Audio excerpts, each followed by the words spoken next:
Hey sports fans, this is Straight from the Basement with Tommy Ommy. I'm a sports fan who always said, if I never played a sport professionally, then I want to talk about it. I'm born and raised in New York City. Played organized basketball for several well-known teams in the mid-'70s and the early '80s, such as the legendary Home Cold Rucker Tournament, Melbank, Stone Gym and Riverside Church, LaGuardia House, and my all-time favorite, Each One Teach One. Having sports in my life at an early age always kept me out of trouble. If I wasn't playing basketball, I was either playing football or baseball. Hey sports fans, this is Straight from the Basement with Tommy Ommy, where my opinions, views, and facts will cover the hottest, the latest, and the past sports events. Welcome. Once again, I want to continue to thank everyone who has liked and subscribed to my podcast. And if this is the first time you're viewing it, please do the same. As always, before I even get into today's topic, yes, I got one hot topic I must talk about. I want to talk about Gervonta Tank Davis versus Lamont Roach. The fight that we just saw last Saturday. Listen, I saw the fight. I'm hoping all of y'all saw the fight. Listen, Tank Davis, that's my dude. I like Tank. I like Tank Davis a lot, but Tank didn't come to fight. I think Tank thought he didn't have to really work hard against Lamont Roach last Saturday night. I mean, he came in there and he was like just totally disrespectful as far as his fighting. I mean, he didn't come to fight. I don't know he got a lot on his brain. He did state that he was retiring when this year's up. He only wanted to fight 3 fights this year, and then he was calling it quits. He has no more love. No more love. This is his words. No more love for the sport. So, he goes into the ring against Roach Saturday night. And listen, man. Listen. Tank came into that fight 30-0, right? 28 knockouts, okay? Everybody has felt his power.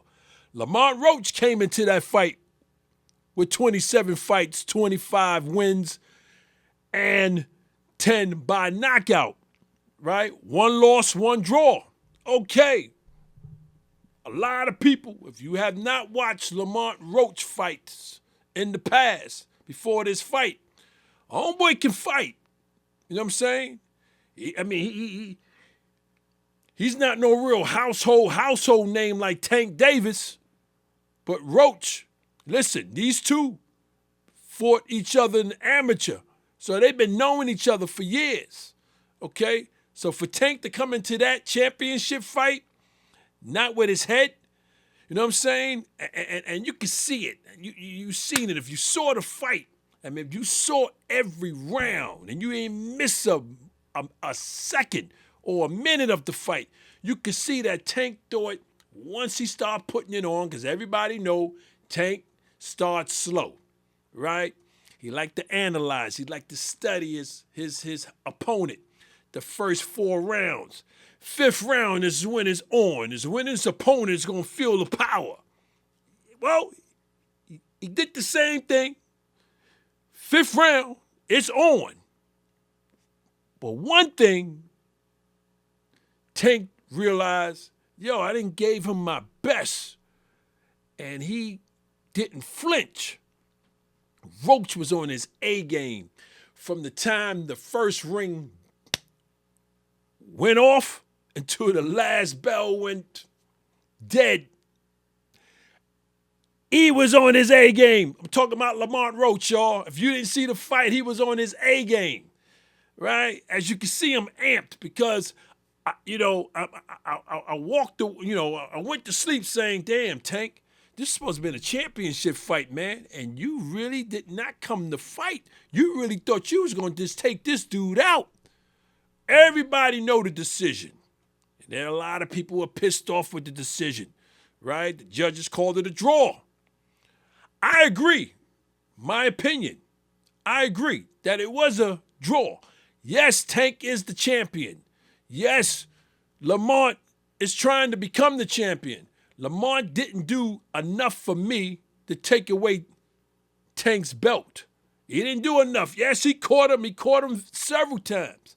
Yes, Tank took a knee on a punch. That was a light punch, but he took a knee because he said he had got his braids done a few nights before, so the grease with the sweat was going in his eyes, so he had to take a knee. He needed a timeout, needed to wipe his eyes. Come on, man. Come on, right? Come on.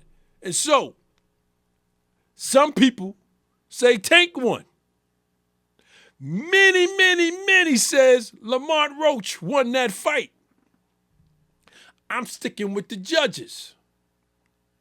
That's just my opinion. I'm sticking with the judges.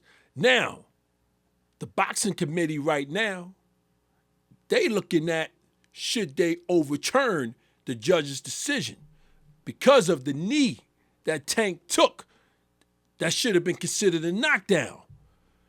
That may change the whole trajectory of is Tank gonna be the champ? Because they may be, when they come back, and this decision is supposed to be coming back very shortly, Lamont Roach may become the heavyweight champ, right? The champ. Whereas then Tank is going to have to make a decision. Am I really going to retire now at the end of this year, or do I want my belt back? Both fighters said yes before they left the ring. They want a rematch. This is what they say. You know what I'm saying? We're going to see what the committee says, right? But I want to know from y'all in my comments section, for those who watched the fight, what's your decision? Was the judges correct, meaning a draw? Or do you think Tank won? Or do you think Lamont Roach won? Please put it in my comments section so I can read a few on my next show. Listen, I hope it's a rematch. I would love to see a rematch between these two. Oh, no doubt. Love to see a rematch between these two. Listen, let's get ready to start the show. Listen, I got to talk about Adam Silver must resign. Adam Silver must resign. That's the name of this topic for this show. Adam Silver must resign. Listen, the NBA, National Basketball Association, is worth $138 billion right now, with the average team valued at $4.6 billion. Listen, we talking lovely money. We talking about a business that's been doing the damn thing throughout the years. This is not the 1970s NBA. This is not the 1970s NBA. Now, according to Sportico, right? Sportico is the business of sports, right? They are the ones who really assess what each sport is worth between the NBA, the NFL, the MLB, NHL, so on and so on, right? Also, this $138 billion that NBA is worth. Also, you're talking about real estate. You're talking about other business ventures, right? That NBA does as a whole. So NBA, the National Basketball Association, has been doing great, y'all, throughout the decades to the current. Been doing great, right? They've been doing great because you got players like Jason Tatum, like the Jaylen Browns, right? The Lukas, right? The Victor Wembanyama's, right? The Shai Gilgeous-Alexanders, right? And the list goes on and on. All these contract signings, right? For big money. I mean, the revenue The revenue, the increase of revenue is crazy for each team, for NBA as a whole. You know what I'm saying? What we talking about? 15% from 2023, the increase that each team has felt. NBA's doing lovely, y'all. It's doing lovely. It nearly doubled 4 years ago, right? The NBA agreed to a new media rights package worth $76 billion over the next 11 years, starting this season coming up, the 2025-2026 season. So NBA, it's not going nowhere. You're not even talking about, this is not the 70s where NBA was almost about to go out of business. For those who don't know, NBA is doing lovely. 30 teams and counting. You know what I'm saying? So, what we saying? Why is this a topic for me right now? It's a topic because why is viewership and players' lack of respect for the game is down across the board? You know what I'm saying? We're talking viewership for the moment, right? And before I even get into that, listen, my opinion only, right? I believe Commissioner Adam Silver has done a great job throughout his years. Remember, this dude came into the NBA in 1992. We talking 33 years ago, right? He became the deputy commissioner of NBA back in July 1st of 2006 until he became the commissioner of NBA February 1st, 2014. That's 12 years ago. Adam Silver, he has signed several bargain agreements between NBA and the Players Association. Okay? This show is not to disrespect Adam Silver at all. This is not to disrespect him. But I truly believe, again, my opinion, I truly believe Adam Silver, he has made a career. He's been in the NBA business so long that I believe he's real passive after signing these bargaining agreements, okay? I believe he's run his course.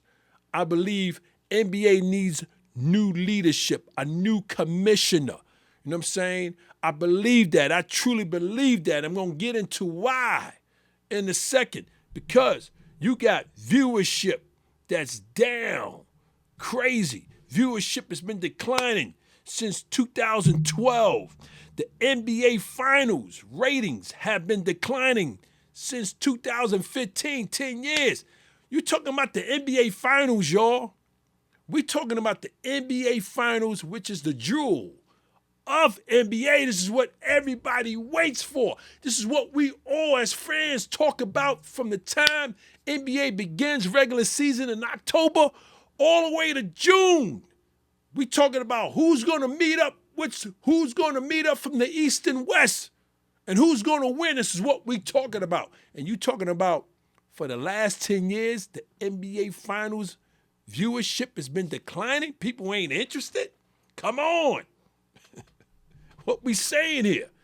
You're talking about last year, 2023-2024 season.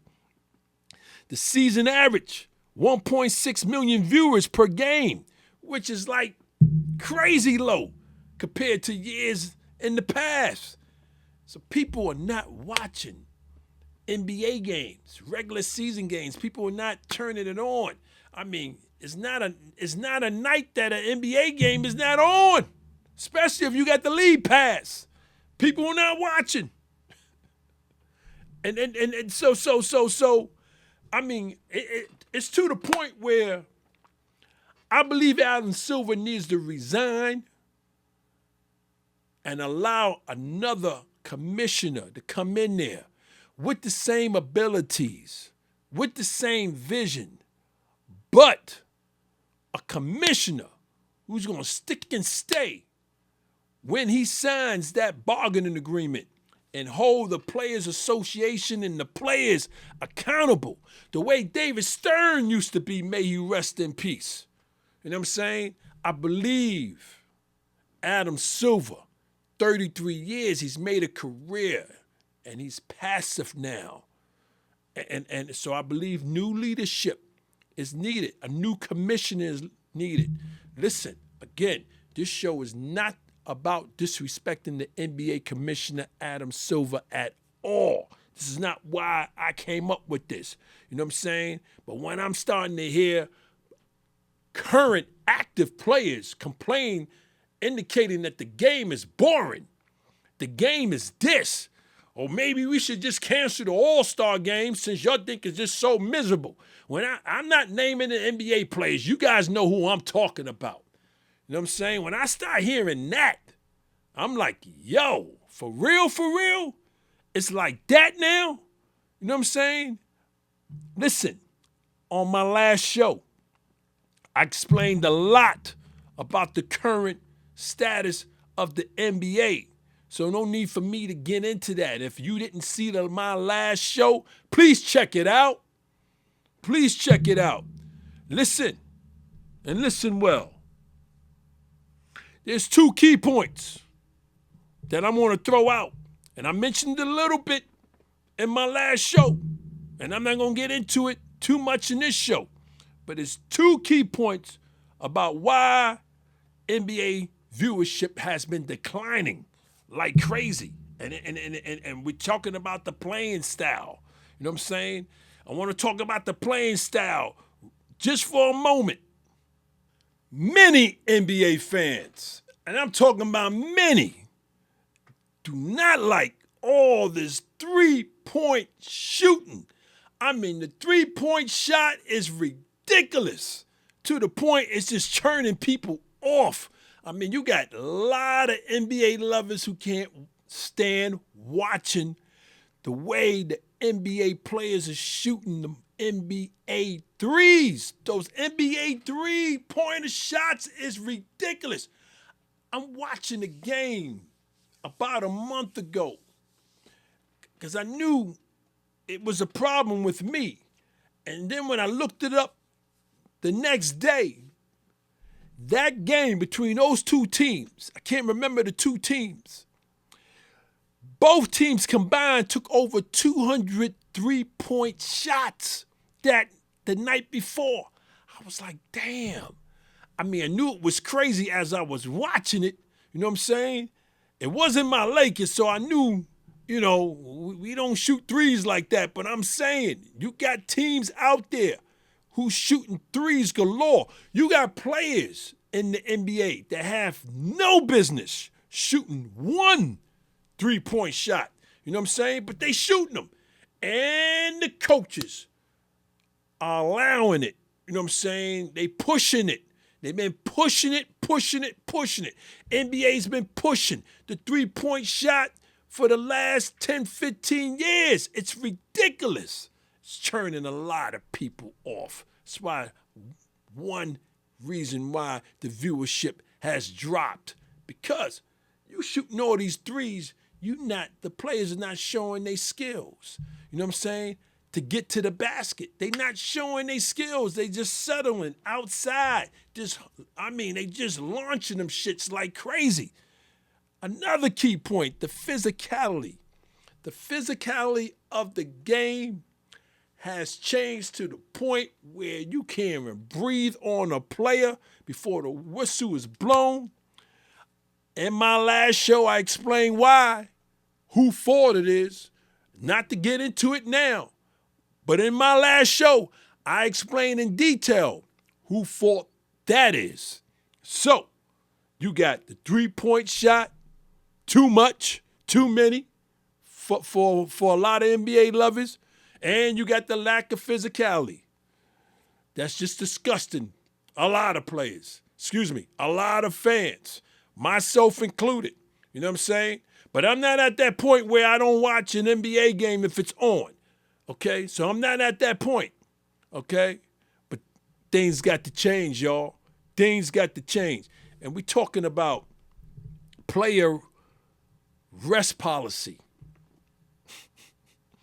which includes load management rules, which I can't stand, right? That was implemented back in 2017. Never liked it. Still don't to this day. You know what I'm saying? The policy, of course, was intended to reduce the number of times players rested for minor injuries. Listen, that's all BS. You know what I'm saying? That bargaining agreement that Commissioner Adam Silver signed with the Players Association back in 2017 was all BS, y'all. All BS. Listen, it's BS because I'm watching. If you got the league pass, which I've been blessed throughout the years, I'm watching games every other night. I'm watching players finish their game, going to the half court, meet the opponent, they hug, they talk for a second because they ain't see each other in a few. And I'm watching star players walk off the court healthy as an ox. Nothing wrong with them. Then bam! If they got a back-to-back or a game the night after, they in street clothes. And you be like, yo, what happened to him? Why he ain't playing? Oh, he got soreness in the knee, soreness in the ankle. It's bullshit, y'all. It's all BS. It's what pissing people off. You know what I'm saying? It's pissing people off. And it's going back to what I was saying, whereas if you are blessed to have money to buy tickets in a city like New York or LA with the prices skyrocketing, but your favorite players coming to town, you know what I'm saying? You got to worry once you purchase those tickets. You got to pray when you on your way to the arena, is my dude going to be playing or is he going to be in street clothes? You got to pray. That's horrible. It's horrible. You didn't come to see the bench players. You came to see those star players who just sitting their ass on a regular. I'm not saying all of them, but most of them. Listen. Load management is a joke, okay? And Commissioner Adam Silver, he signed off on it, and he has not been hard with them on this at all. He's been very passive with this. It's bullshit, y'all. You know what I'm saying? And as you hear my voice, I'm amped about this, right? Because I'm not at the point where I want to stop watching certain NBA games. I'm not at that point. You know what I'm saying? Basketball is my love. You know what I'm saying? Always have been, always will be. You know what I'm saying? But there's no respect no more. And even though, you know, NBA's worth what it is, the $138 billion, like I said earlier, right? And the attendance for going to an arena to see the NBA game, it's been increasing throughout the years, which is a great thing, right? But the viewership, people ain't really caring. People ain't really watching this shit like they used to. You know what I'm saying? People are turned off. You know what I'm saying? People turned off when you got the NBA Finals ratings, the viewership declining for the last 10 years. Come on, what we saying here, y'all? What we saying? What are we saying? You know what I'm saying? What we saying? Now, listen, again, this is not to disrespect Commissioner Adam Silver. He has done a lot for the NBA. I want to name some of his achievements so far. You know what I'm saying? I say so far because I'm gonna leave it alone. I don't want to get too nasty, but I'm gonna leave it alone. But one of his achievements is developing the NBA 2K League and Basketball Africa League. Another achievement, partnering with Turner Broadcasting to manage the NBA digital assets. Another one is creating NBA China. Another one, helping the NBA manage the introduction of legal wagering in many states. Another one, overseeing the NBA global expansion. And my favorite, finding Donald Sterling. You remember Donald Sterling, that racist bastard, and I'm going to say it just like that. He fined him for $2.5 million, and he banned him for life from the NBA. You know what I'm saying? That's just a little handful of an achievement that Commissioner Adam Silver has done. He has done so much. But we as fans, we are disgusted with this product. I'm not saying every NBA lover is disgusted, but many are. Many is just disgusted. That's why it's time for a new leader, for a new commissioner. A new commissioner that's going to address and change the game and make it respectable once again, like the way it was. You know what I'm saying? It's not there. It's not there no more, y'all. It's just not there no more. And I truly believe Adam Silver, he has ran his course. So a new commissioner needs to come in and take the baton and keep it going. Get the viewerships back, right? Make the game a little bit more physical. I'm not talking about the 1970, 80, 90 physical. Not talking about that. You know what I'm saying? Maybe you bring back the bumping. You know what I'm saying? Leave out the hand checking. You know what I'm saying? Let the players feel each other on a consistent basis. You know what I'm saying? Whereas you stop all that whining. Right? Because they whine a lot because they spoiled. You know what I'm saying? You guys know what I'm talking about. You know what I'm saying? We need a new NBA commissioner. That's all I'm saying. Who's going to be a little stern. May he rest his peace. May he continue to rest in peace. We need another Stern. You know what I'm saying? Another David Stern, right? And again, this show was not to disrespect Commissioner Adam Silver. I just, again, for the last time, I just truly believe he has ran his course. 33 years is a career. I think he's too relaxed, my opinion. Listen, I want to thank y'all for hanging out with me in my basement.